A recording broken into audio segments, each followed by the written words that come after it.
उठ नारायण, बैठ नारायण, चल चला के खेत नारायण। मैं बोऊं तू सींच नारायण, मैं काटूं तू उठा नारायण।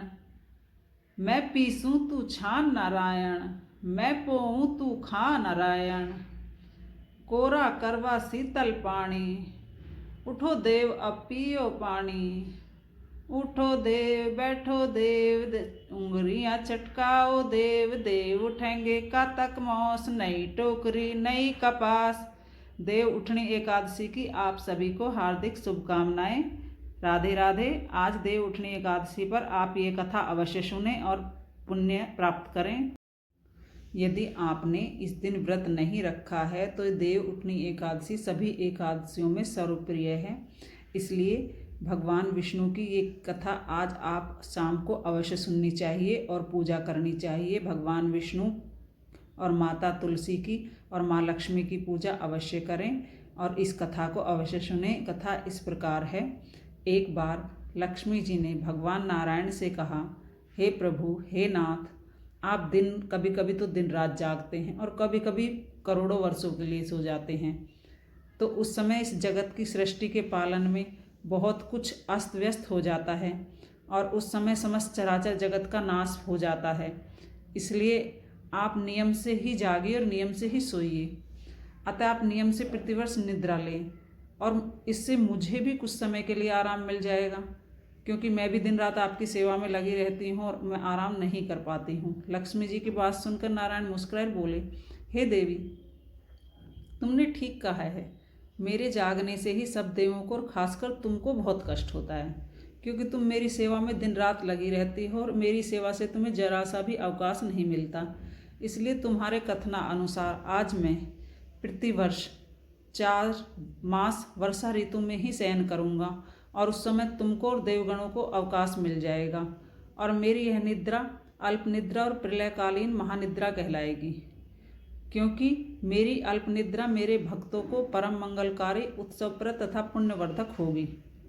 इस काल में मेरे जो भी भक्त मेरे शयन की भावना की कद्र करेंगे और मेरी सेवा करेंगे और उसके बाद जब मैं शयन से उठूँगा तो उसके उत्सवपूर्वक आनंदपूर्वक आयोजित करेंगे, तो उनके घर में मैं तुम्हारे सहित निवास करूँगा। इसलिए जो पुरुष कार्तिक मास में प्रतिदिन पुरुष सूक्त के मंत्र का जाप करता है और जब हम कार्तिक मास के रात्रि के पिछले पहर में भगवान की स्तुति का गान करते हैं तो हमें अपार पुण्य मिलता है। 4 मास तक श्री क्षीर समुद्र में भगवान श्री कृष्ण के साथ विष्णु शयन करते हैं और कार्तिक शुक्ल एकादशी को जागते हैं। इसी कारण इस एकादशी को विश्व मंगलकारी और पुण्यदायी माना गया है। भगवान विष्णु को इस प्रकार उठाइए, हे गोविंद, हे परमेश्वर, उठिए उठिए, हे गरुड़ध्वज, उठिए, हे कमलाकांत, निद्रा का त्याग कर तीनों लोकों का मंगल कीजिए। ऐसा कहकर प्रातःकाल या सायंकाल में शंख और नगाड़े आदि बजावें, वीणा वेदों आदि के नृत्य कीर्तन और कीर्तन करें। श्री देवेश्वर भगवान विष्णु को उठाकर उनकी पूजा करें और सायंकाल में तुलसी जी के साथ उनका विवाह विधि पूर्वक संपन्न करें। कार्तिक की एकादशी परम पुण्यमयी मानी गई है।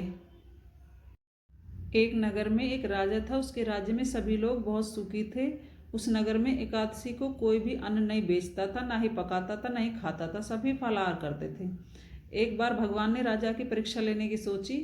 भगवान ने एक सुंदरी का रूप धारण किया और सड़क पर बैठ गए। तभी राजा उधर से निकला और सुंदरी को देख चकित रह गया। उसने पूछा, हे सुंदरी, तुम कौन हो और यहाँ क्यों बैठी हो?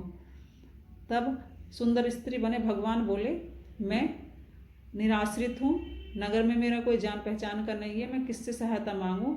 राजा उसके रूप पर मोहित हो गया था, इसलिए बोला, तुम मेरे महल में चलकर मेरी रानी बनकर रहो।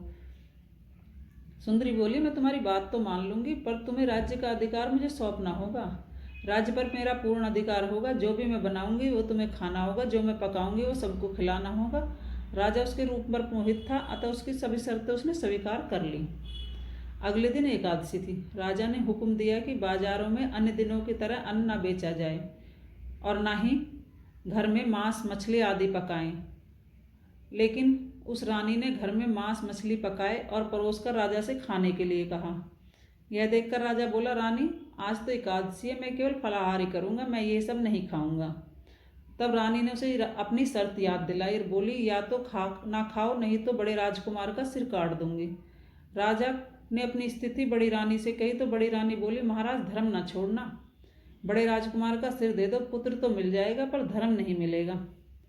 उसी समय बड़ा राजकुमार खेल कर आ गया। माँ की आंखों में आंसू देखकर वह रोने का कारण पूछने लगा। तब माँ ने उसे सारी बात बता दी। तब वह बोला, मैं अपने सिर देने के लिए तैयार हूँ, लेकिन पिताजी के धर्म की रक्षा जरूर होनी चाहिए और जरूर होगी।